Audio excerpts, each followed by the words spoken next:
Jaya Radha Madhava Jaya Kunda Bihari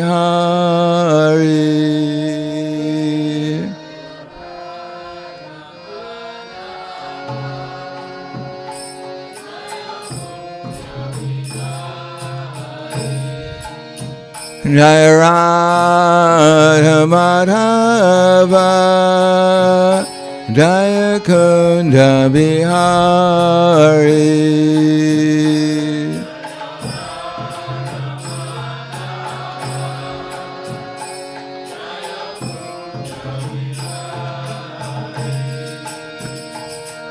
Kopidana Ballabha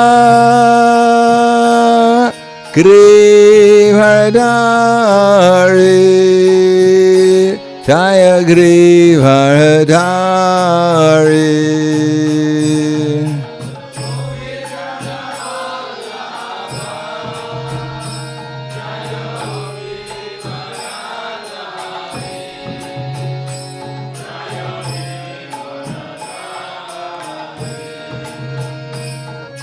Kopidana Ballabha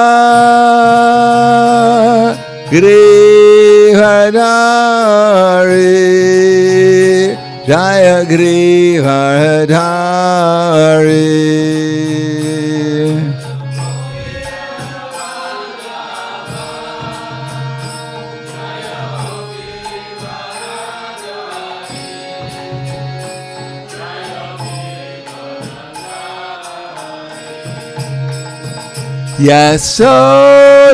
Yasodanandana Brajadhanaranjana Jaya Brajadhanaranjana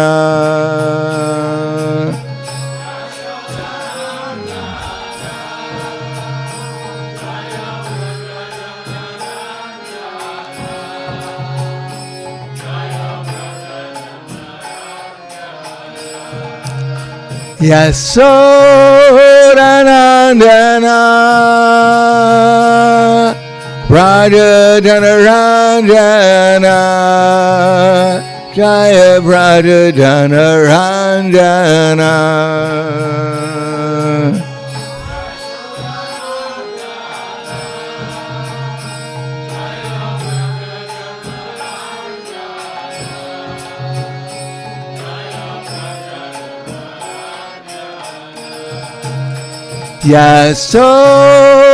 Yasodanandana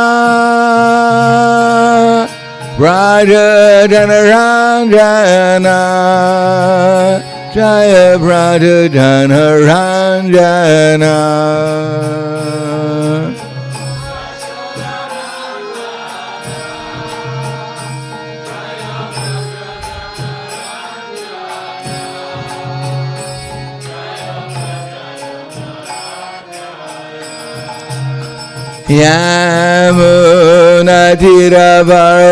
Yamunatiravarachari Jaya Kunda Bihari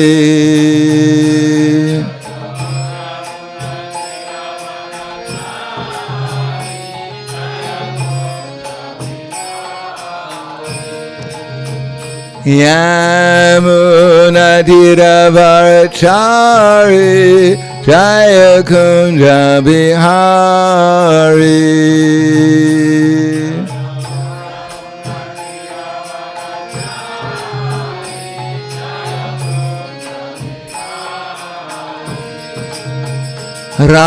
Radha Madhava Jaya Kunda Bihari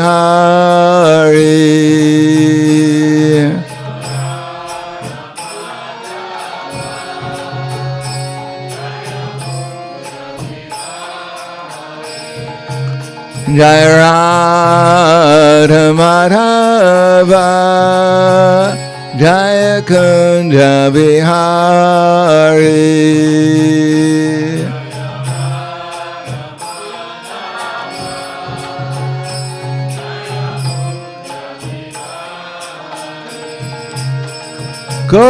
Gopidana Vallabha Grivadari, Jaya Grivadari.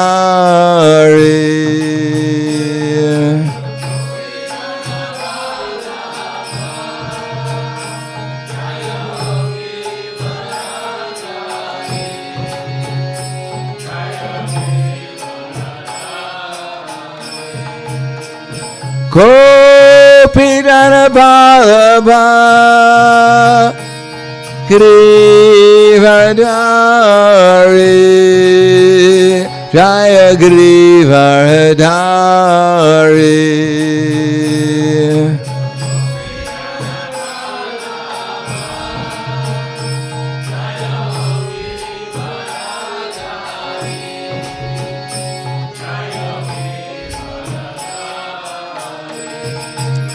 Yasodanandana Braja Janaranjana Jaya Braja Janaranjana.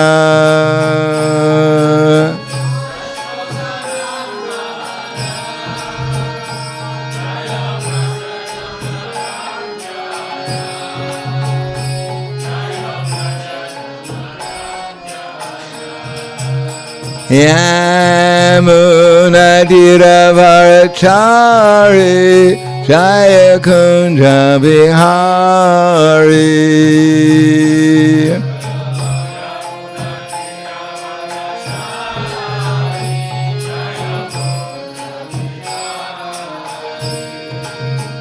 Yamunadiravarachari Jaya Kunja Bihari.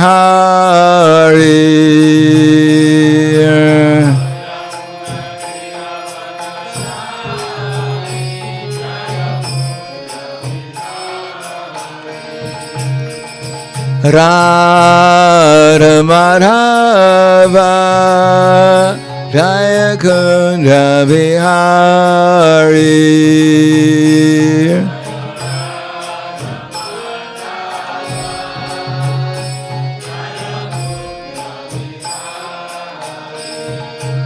Jai Radha Madhava Jaya Kunja Bihari.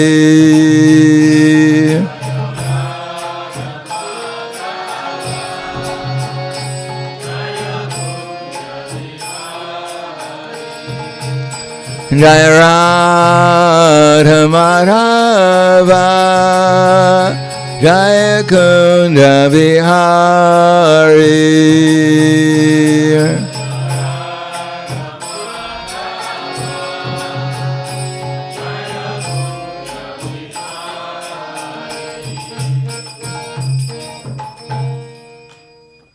Jayam Vishnupad Paramhansa Brahmadakacharya Asadhara Sadushi Shriman His Divine Grace Shalesi Bhaktivedanta Swami Raj Srila Prabhupada Ki Jai. Gaur Premanande Haribo Slava Zabrani Bhakta Slava Shri Guru Shri Garangi Namo Vishnu Padaya Krishna Prasthaya Srimate Bhaktivedanta Swami Tinamane Namaste Saraswati Deve Gauravani Vicharane Nirvishesha Srinivadi Paskyatyade Satarane. Om Jnana Timirandasya Gyananjana Salakaya Chaksur Militam Yena Tasmai Shri Gurave Namaha Shri Chaitanya Manobhishtam Stapitam Yena Bhutale Swayam Rupa Kadamahayam Tadati Swapadantikam Vandeham Shri Guru Shri Yuta Padakamalam Shri Gurum Vaishnavams Cha Shri Rupam Sagarjatam Sahagana Raghunatam Vitam Tam Sajivam Sadvaitam Sabadutam Parijana Saitam Krishna Chaitanya Devam Shri Radha Krishna Padan Sahagana Lalita Shri Visakans Vitams Cha Hey Krishna Karna Sindho Dinabandho Jagatpate Gopesha Gopika Kanta Radha Kanta Namostute Tapta Kanchena Gaurangi Radhe Vrindavaneshwari Prishubhanu Sudadevi Pranamami Hari Priye Vanchakapa Trubhyascha Kripa Sindhubhyevacha Patidanam Bhavanebhyo Vaishnavebhyo Namo Namaha. Shri Krishna Chaitanya Pranityananda Shri Advaita Gadadhar Shivasati Gaura Bhaktavrinda. Hare Krishna, Krishna Krishna, Hare Hare, Hare Rama, Rama Rama, Hare Hare.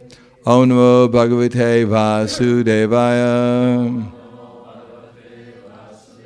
Om Namo Bhagavate Vasudevaya. Om Namo Bhagavate Vasudevaya. Srimad Bhagavatam, Canto 8, Chapter 20, Bali Maharaj surrenders the universe, text number 16, but there's no purport, so we'll keep on reading. Shukadeva Goswami continued, even after being cursed in this way by his own spiritual master, Bali Maharaj, being a great personality, never deviated from his determination. Therefore, according to custom, he first offered water to Vamanadev and then offered him the gift of land he had promised. Translation. Bali Maharaj's wife, known as Vindhyavali, who was decorated with a necklace of pearls, immediately came and had a large golden water pot brought there, full of water, with which to worship the Lord by washing his feet.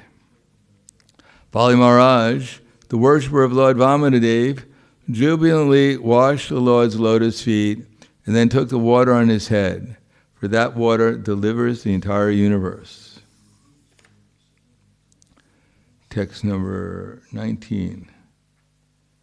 Tada surendram divi devata gana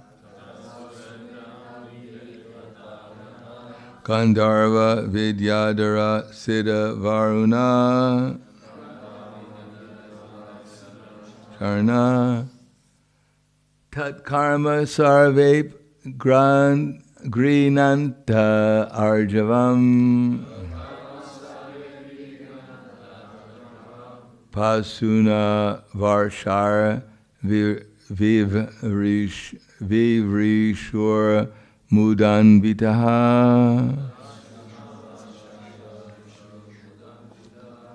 Tadasurendram Divi Devata Gana Gandharva Vidyadhara Siddha Charana Tat Karma Sarvep Grinanta Arjavam Prasuna Varshara Vivrishur Mudanvita.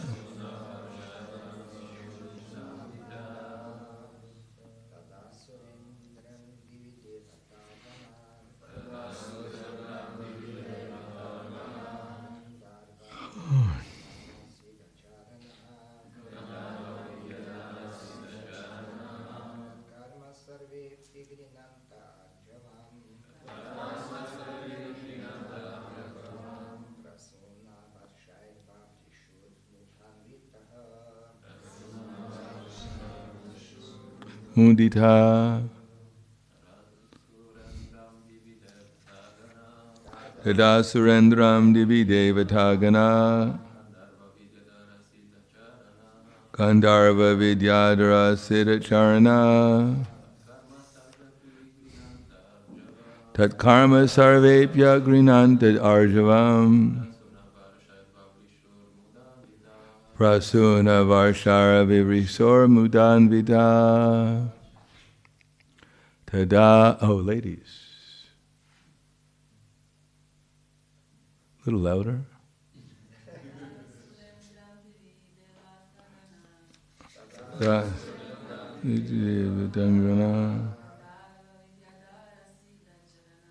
Gandharva Vidyadhara Siddha Charana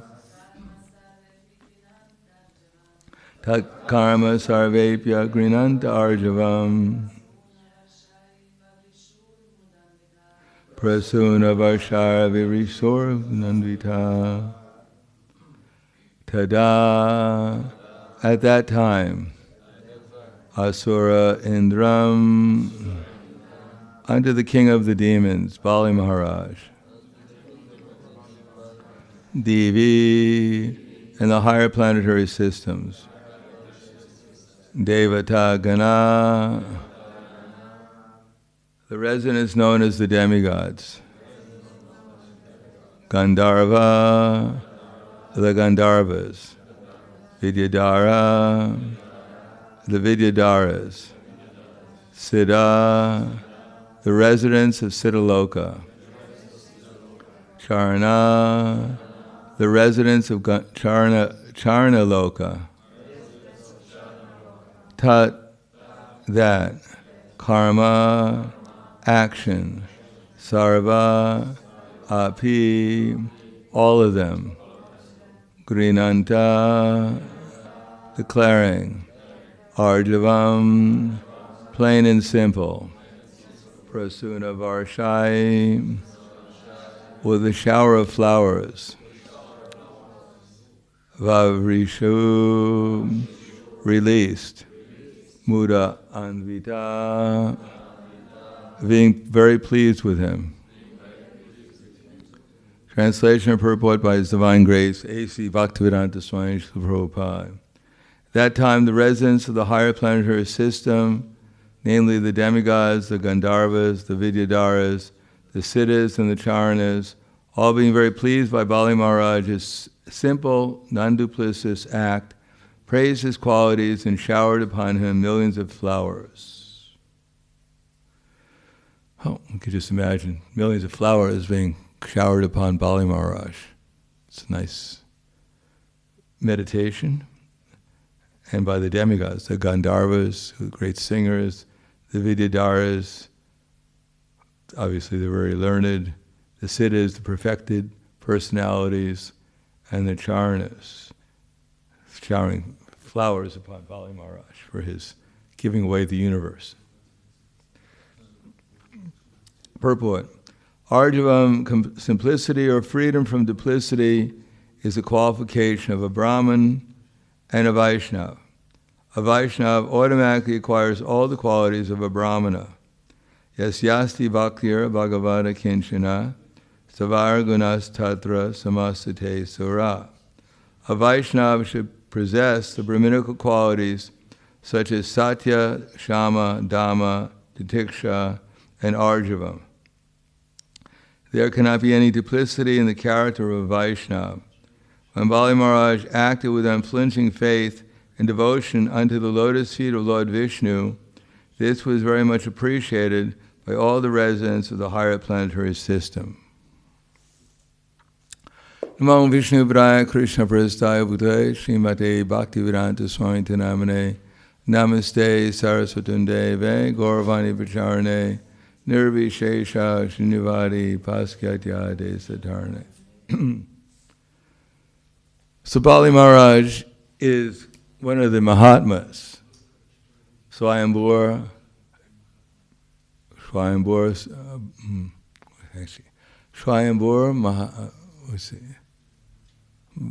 Sambhu. So who's the middle one? Lord Shiva, Lord Brahma, Swayambhur, something, Shambhu, Prahlada, Janako, Bhishmo. Actually, I just got this wrong. Swayambhur, Narada, Shambhu, Prahlada, Janako, Bhishmo, Vaya, Vayasakir, Vayam.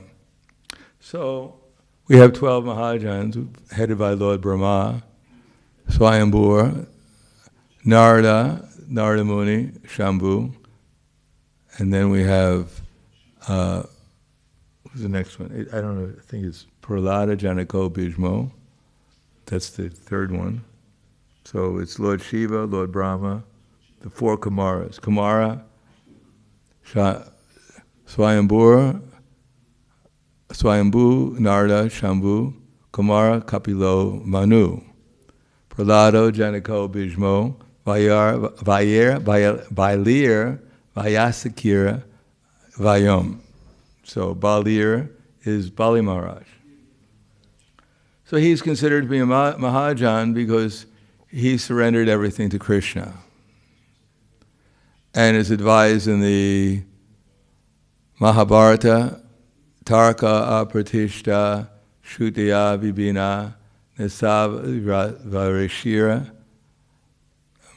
brahma dharmasya tattvam nihitam guhayam mahajno yena kata sapanta. So we can argue about what to do. Matter of fact, everyone's arguing about what to do. If you have the misfortune nowadays to try to read the news, you'll find that no one agrees with anyone else. Everyone has the inside secret story on everything. And everyone else is wrong except for them. So this is called tarka apratishta. That such kind of argument is apratishta. There can't be any conclusion simply if we engage in such kind of argument. Even as the next world war, whoever's left over will fight with each other who started it.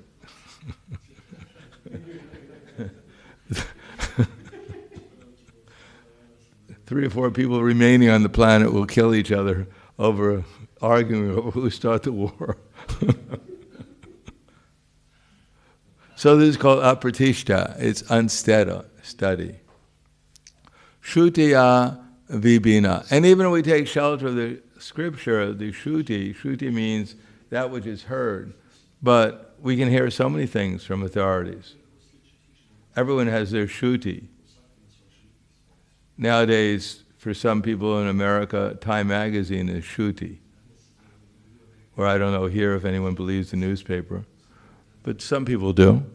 The internet, whatever, is shruti. But we have our shruti, which is the 4 Vedas and the corollaries. But in those hearing, we have the different different scriptures for different people in different modes of nature. We have scriptures for those in the mode of ignorance, scriptures for the mode of passion, and scriptures for those in the mode of ignorance. There are even Ramayans for people in the mode of ignorance. And in those Ramayans, guess who the hero is in the Ramayan for those in the mode of ignorance? What's that? Yes, Ravana is the hero. He was a great personality, he just wasn't looking, and this Ramachandra took advantage and killed the hero. If one is in the mode of ignorance, there will be certain qualities that people will appreciate. Goodness is not one of them. And so there may be many different shrutis, many different scriptures, and they'll also contradict each other because they're meant for different people in the different modes of nature. And then we have tarka apratishta shrutiya vibhina nasavarishira. Rishi means the great rishis, and there are principal rishis such as Gautama, Patanjali, Vaishesika, Jamini, Vyasadeva, and they all contradict each other. One says, Vyasadeva says everything comes from Krishna. Another one says, Gautama, everything comes out of atoms. Another one says, everything came out of nothing. And they wrote scriptures. They compiled vast amounts of scriptures, and they have vast amounts of followers. So if it was a democracy, maybe we would have to accept that everything comes out of nothing, because most people are materialists, avoidists nowadays. So there are so many philosophers, there are so many scriptures, there are so many arguments. No wonder we're confused. Because before coming to the Krishna consciousness movement, most of us were just immersed, absorbed in an ocean of mental speculation. We weren't hearing from the rishis, we were hearing from some writer, from some newspaper, who was getting paid by some person with, who knows if he even knew what, any principles were. Probably the only principle that the people follow that were brainwashing us is that there are no principles.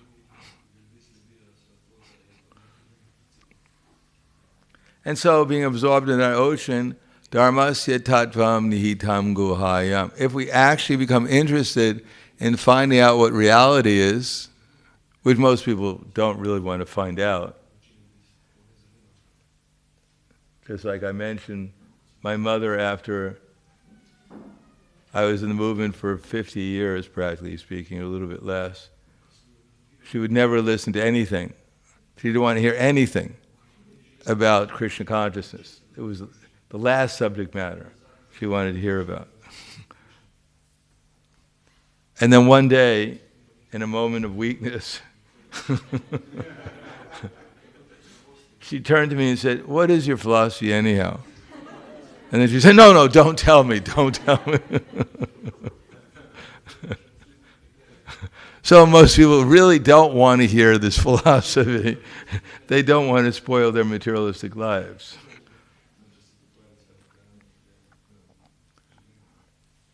Therefore, rare people, dharmasya tattvam nihitam guha, actually try to find out from others sincerely what is reality. Mahajno yena kata sabhanta. And therefore, they have to follow some Mahajan. Prabhupada writes in the Chaitanya Charitamrita in one purport, everyone has to choose a Mahajan. For those in the mode of ignorance, Ravana is a Mahajan. You can study the Ramayana and find out how to become a big demon. Or Hiranyakashipu. Or others more contemporary asuras. And then people in the mode of passion, wealthy personalities who've created fortunes out of cheating people, they become the Mahajans, the people in the mode of passion. And there's all magazines on how to drink wine. There's actually what are the different types of alcoholic beverages that you can create. There's actually colleges you can go to and learn from those in the mode of passion. How to prepare meat in 5 million different ways. How to kill how to make an animal, how to eat a dead animal. How to prepare all kinds of things, snakes, grasshoppers, cockroaches, as side dishes. There's even a movement nowadays to try to convince people that actually eating insects is quite healthy. And you'll save the earth if you can just eat insects. It's a serious movement.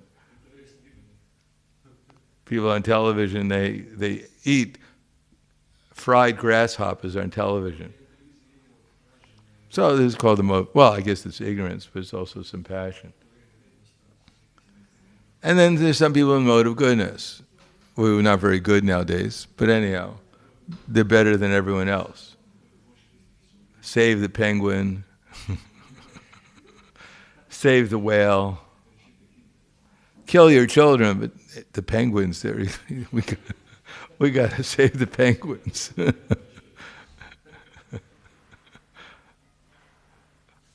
The cow, that's, what's the use of a cow? But a whale, my God, if the whales go, the whole universe goes.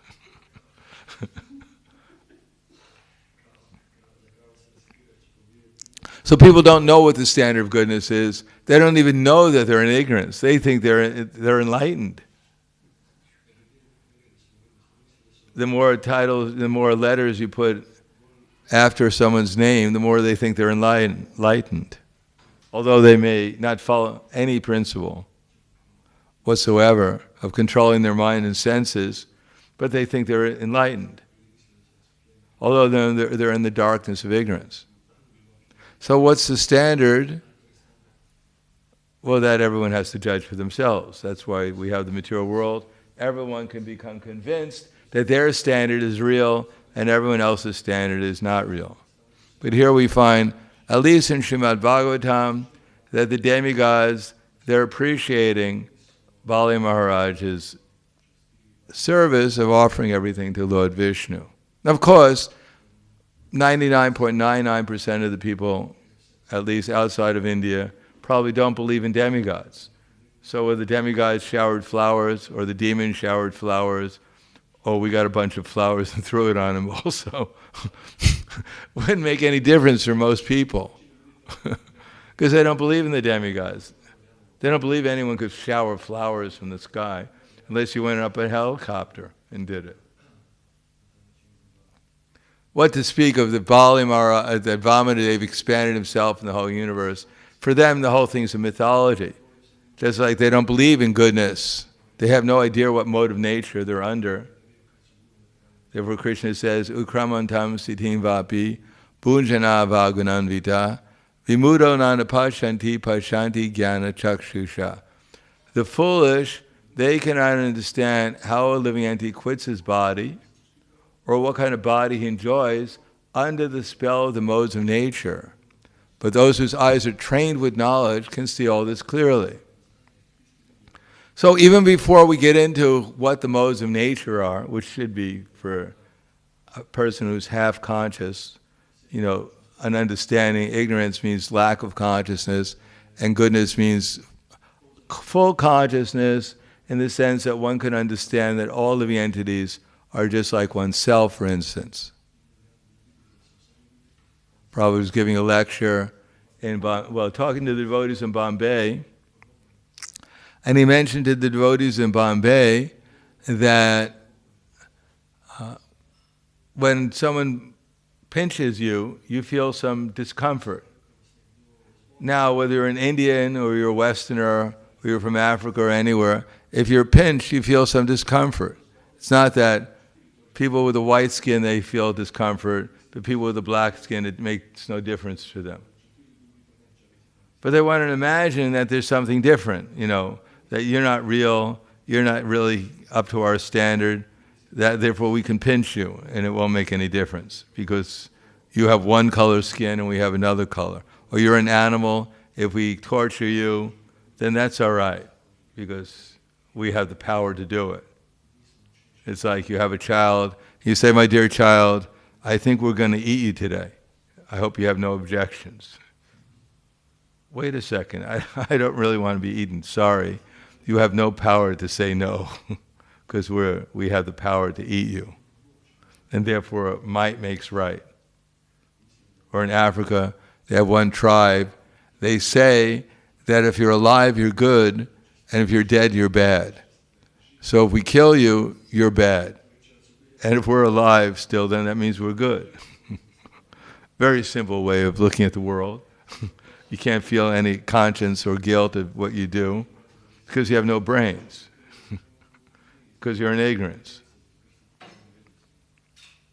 So similarly, Bali Maharaj is being appreciated by these demigods from outer space. And how do we know they're demigods? Well, first of all, how do we know we're not this body? How do we know when Krishna says in Bhagavad Gita that the body is changing? So let's hear an argument from anyone here. Of course, anyone here will be embarrassed to give an argument that their body is not changing. Can anyone give an argument here that your body is not changing? Mukunda Madhava, can you argue, say something in defense of the fact that your body is not changing? It looks like the same body from half year ago. What about from 10 years ago?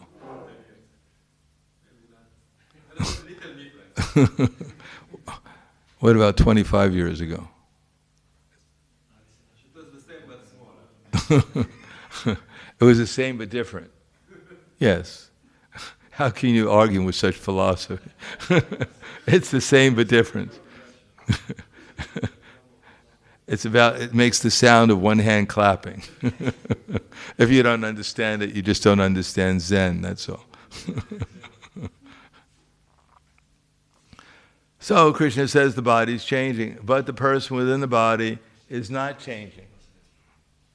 So who can say here that they were in a 5-year-old body, but now they're in this body, but they're a different person? When they were 5 years old, they said, your name is Paul, and now they say your name is Juan. Paul left at 5, and now Juan is there at 35. Who feels that they're a different person than when they were 5 years old? That there was a different person experiencing things. So Krishna says that as a preliminary knowledge at which is everything else can be based on. That our bodies are changing, but we ourselves within the body are not changing.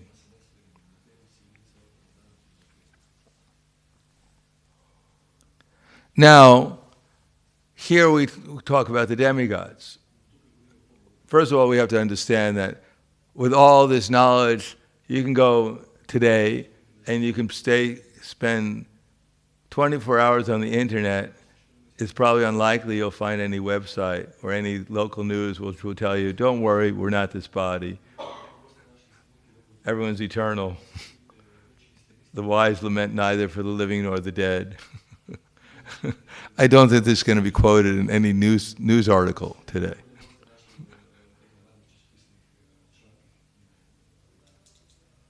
On the other hand, how many people actually believe that there's really a God controlling everything? And if God is controlling everything, then why can't he have assistants controlling the universe? Why does he have to do everything himself personally? Why is the sun rising at a certain time and setting at a certain time? Who's doing it?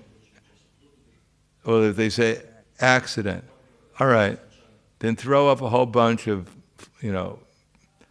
coals that are on fire and see how many of them start circulating you by accident.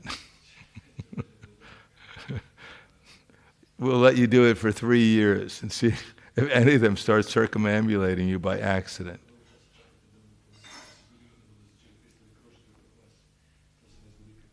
Let the scientists throw up a sun and let it circulate the earth by accident. After all, you needed the scientists to throw up a little Sputnik or a little satellite. Why didn't it just go up by accident and circulate the universe? Why did it take intelligent people to do it? And if the biggest satellite, the sun, is supposedly circumambulating this earth, going around the earth, or the earth is going around the sun, whatever, then how could that be by an accident? And if it's not by an accident, if there's intelligence behind it, then how do we, and we're so unintelligent, we don't know who that intelligence behind it is, then how can we judge whether there can't be some people throwing flowers from Charana Loka or Siddha Loka? How do we know? We don't know. We can say, I have experience of it, but we can't say it's impossible, because we don't even know who we are. We don't have enough intelligence to realize who we are. So how can we make judgments on what Srimad Bhagavatam is? Who at least tells us something of reality, but tells us that we're not this body, and there's intelligence behind the universe.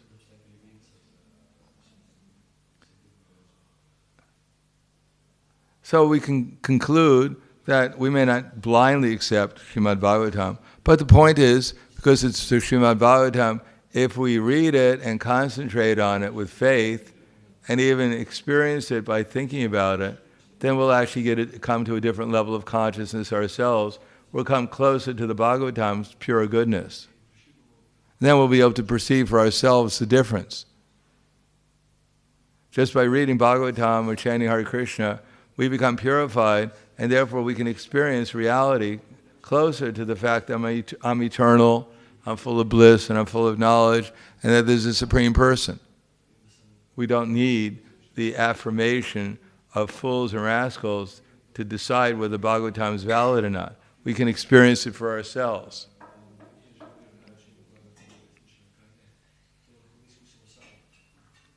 On the other hand, even if we want to delve into the speculations of modern world, we'll be able to understand them only through the eyes of the Bhagavatam and Bhagavad Gita. That basically speaking, the whole world is full of asuras simply fighting with each other over eating, sleeping, mating, and defending,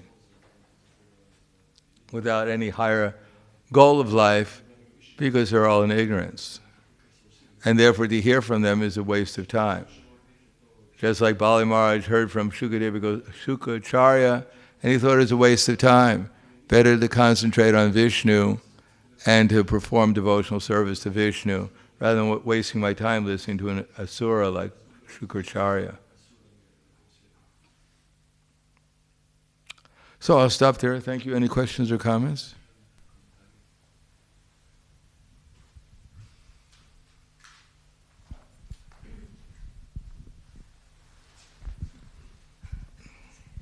Hare Krishna, thank you for the lecture. I would like to ask you about this overeating. You know, overeating is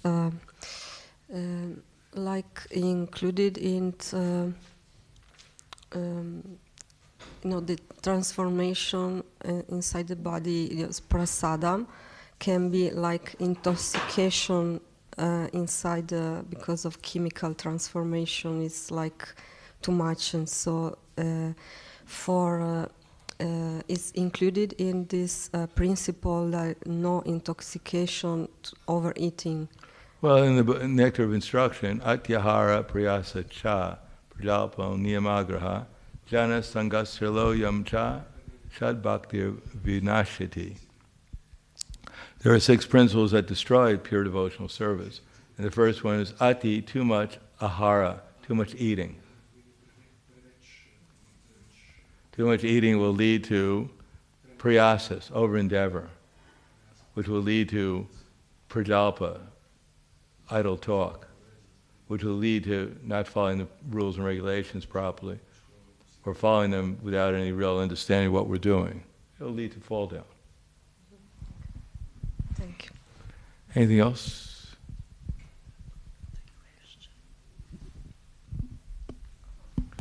Yes, question from bhakti-yoga Tilburg. Hare Krishna, Maharaj question, how to combine being humble and not seeing others as less than yourself and rejecting karmis because they are materialistic and bad association? Yes, that's a good idea. We should avoid bad association. We don't reject the karmis. We avoid their bad association. Instead, if we're able, we try to give them Krishna's association. We don't say we give them our association. If we act as an instrument for Krishna, we have that potency or that power, then we can give others our Krishna's association.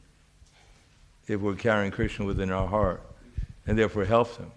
We don't reject them, we avoid their association as upeksha, as it says, as we try to love Krishna, as we try and cooperate with the devotees, as we try and help the innocent, we avoid people who are materialistic. That's Chaitanya Mahaprabhu's order to us. When he was asked, what is the definition of a Vaishnava? He said, a Vaishnavachara, Sri Sangi, that a Vaishnava rejects different people. One of them is Sri Sangi, those who are too attached to sense gratification. How does that go? A Vaishnavachara, Sri Sangi, Ekabhakta, one who's not a devotee. Krishna, Sri Sangi, Ekabhakti, and one who's not a devotee, one who's attached to sense gratification, and one who's a materialist. Thank you. There are two more questions from Avaduta Raya Dasa. Can I read? Yeah. Okay. Atharva Veda 3.3.6 speaks about people choosing their king. This means a kind of democracy. But democracy, as per Srila Prabhupada, is democracy. Yes. Any comments on these references? Where does it say people choose their king? 3.3.6 Atharva Veda. I don't know what that is. Yudhisthira Maharaj was not chosen. Parikshit Maharaj wasn't chosen. King Riga wasn't chosen. Okay. Another question from Avaduta Raya Dasa. Vishwanati Chakravarta writes in Srimad Bhagavatam 12.12.50. though Rama's giving up Sita is not pleasurable, it is also pleasurable. Can you explain this, please? Giving up what? Though Rama's giving up Sita is not pleasurable, it is also pleasurable. Well, I could speculate. I don't know what the context is. Thank you. You can ask Lord Ramachandra when you see him. All right. Grantaraj Srimad Bhagavatam ki jai, Srila Prabhupada ki jai, Gaur Premanande.